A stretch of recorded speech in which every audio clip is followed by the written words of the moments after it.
Thank you very much. My name is John Rogers. I'm on the faculty at Northwestern University. My core expertise is in electronic materials science, and we're interested in the development of new classes of electronic materials that can serve as the foundations for unique and differentiated classes of electronics relative to what's existing in consumer electronics today. And so over the next 12 minutes, I'll talk to you about a certain type of technology that we're very excited about that we refer to as transient electronics. So these are physically transient classes of devices.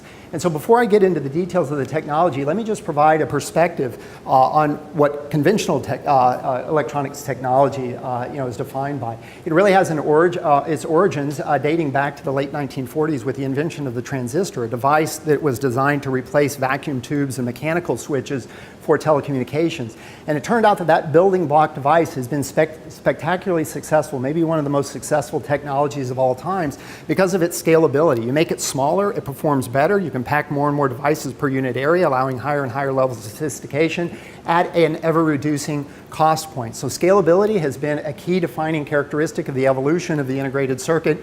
The other feature of the transistor that's very important is its ability to operate in an infinitely reliable way. It's a completely solid-state device, and so all engineering efforts around integrated circuits that incorporate transistors have been geared toward exploiting that kind of reliability to develop classes of devices that last essentially forever in any kind of practical sense. Now, while that makes a lot of sense in the context of telecommunications, it might not make as much sense in the form of support technologies for consumer electronic gadgetry. For example, think about the cell phone. It's a wonderful piece of technology. The microprocessor, the memory module, the radios that come together to make the cell phone are built around transistors, designed for infinite reliability, but nobody wants to keep their cell phone for more than a couple of years before upgrading to the new version. So why are we designing the guts of the cell phone to last for 50 years?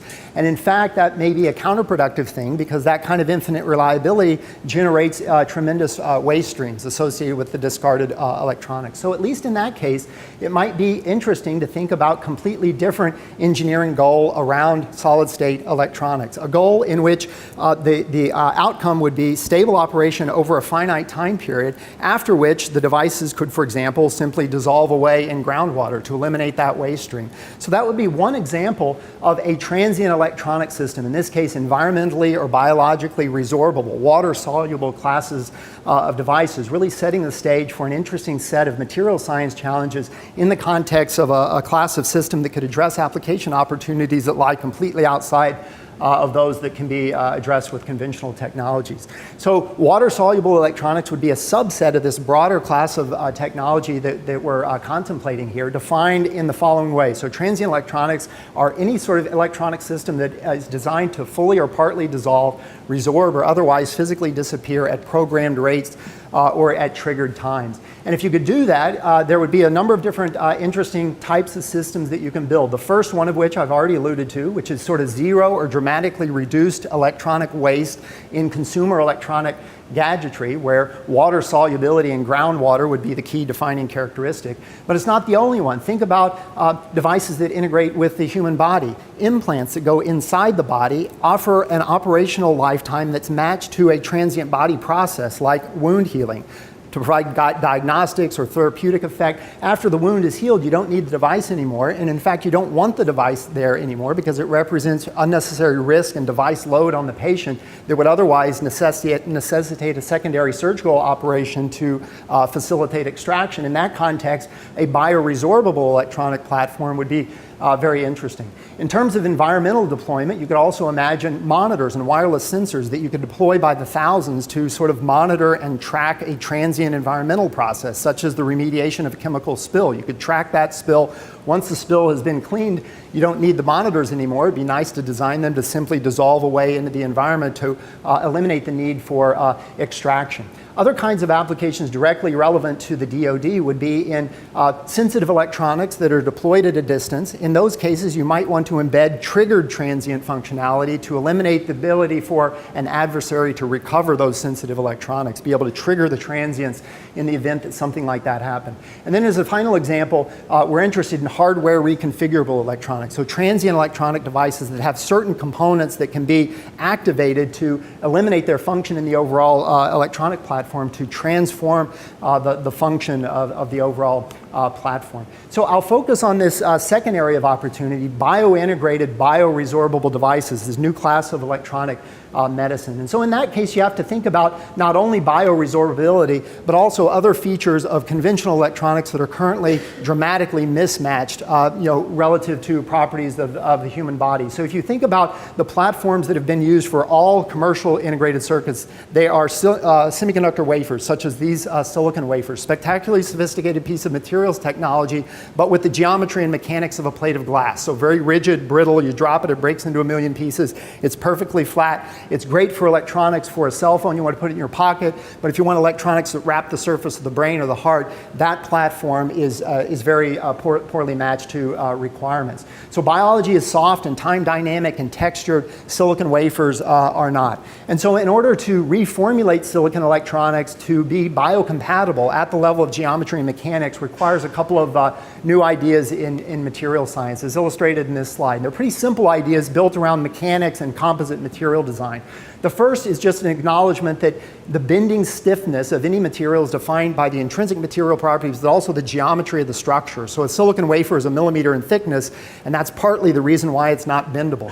If you can develop ways to slice off the near surface region of a silicon wafer, ultra-thin ribbons or membranes of silicon, just by virtue of their very tiny thicknesses, they become mechanically flexible and floppy. And that's an important realization because it allows you to deploy silicon in mechanically flexible forms.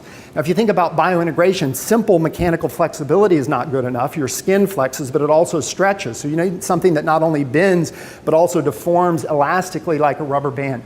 And that requires a second idea, also illustrated in this slide, which involves taking these thin silicon nano ribbons and bonding them to an underlying rubber substrate, but not in a flat geometry, in sort of a controlled wavy geometry to create a hard, soft composite material structure where the silicon is providing the electronic functionality, the rubber substrate is giving you the soft biocompatible mechanics, but in a way that allows you to stretch and compress and twist and tie the system in knots without fracturing the silicon, because those wave structures can deform and change in their geometries to accommodate the overall deformations, much like an accordion bellows. So if you take those two ideas, it really allows you to immediately deploy high-quality silicon electronics onto any organ system of the body. We've been interested in the brain. Biology's most sophisticated form of electronics. Integrating electronics with that system is important in terms of mapping the health of the brain, establishing prosthetic interfaces, or wrapping the surface of the heart. It's an electromechanical system.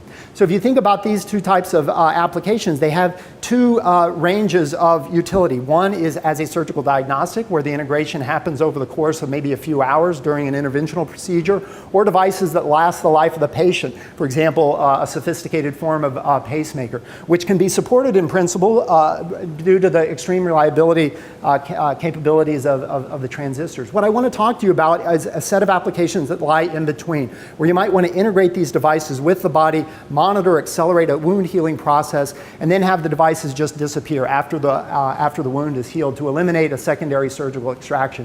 That sets up yet another materials challenge. How do you develop electronic circuits that can dissolve and disappear in biofluids? And that may appear to be a daunting challenge to meet, but we're able to make sort of an unexpected discovery, which is that silicon itself is water soluble. This has not been appreciated before because people are familiar with silicon in the form of bulk pieces of material such as a silicon wafer, and you put that into a beaker of water, nothing's going to happen. But it turns out that if you consider these very, very thin sheets of silicon, although the dissolution rate is very tiny, it has a qualitative effect on the way you think about the material. It dissolves at a few atomic layers per day. So if you start out with a very thin piece of silicon, you can just watch it dissolve away on time scales of a couple of weeks.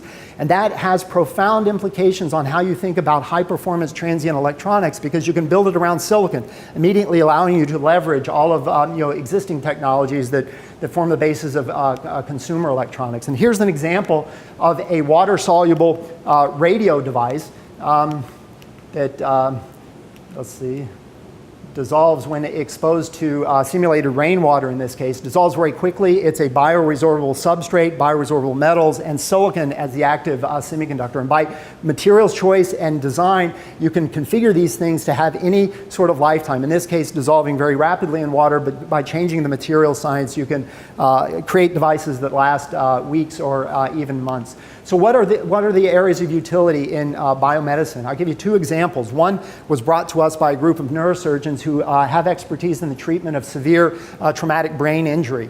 And in this case, what happens is upon suffering an injury like that, you come to the hospital. One of the first things that they do is they insert into the intracranial space non-transient conventional sensors of intracranial pressure and temperature, those being two very critical parameters that a physician needs to monitor during the critical risk period following the injury. Those are non-resorbable devices, so they need to be removed after the recovery period. So they came to us and said, if you could build a transient intracranial pressure sensor with wireless communication capabilities, that would have tremendous utility in this context because you could monitor the recovery and then you wouldn't have to do the extraction of the devices. So we're able to do that. This is an example of an intracranial pressure monitor, as you can see in this time-lapsed GIF movie, the complete dissolution of that device into biocompatible end products in a way that's completely non-invasive. And we've done successful small animal studies. We're moving to larger animals and hoping to deploy this kind of device technology in humans in the relatively near future. So in that case, it's transient electronics for diagnostics. You can also use these systems as therapeutic systems. And so in this case, we've built a wireless nerve stimulator designed to accelerate the recovery from a crush injury. So this device goes inside the body. It establishes electrical interface to the nerve, a wireless interface to external electronics, and allows us to dose electrical stimulation to the damaged nerve site, but in a platform that completely dissolves over a time that's relevant for the healing process. And this is an example of successful deployment of this electronic neuroregenerative medicine in the context of a crushed nerve injury and a sciatic peripheral nerve of a rat model. And you can see the electrical stimulation dramatically accelerates the healing process and improves the outcomes, much like a medicine where you're dosing electricity rather than pharmaceutical agent.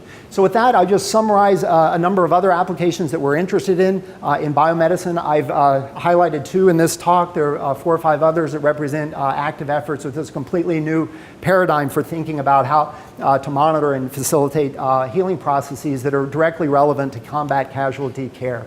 So with that, I'll just acknowledge the students and postdocs who did the work, acknowledge the funding sources for support of this work, and thank you for your attention.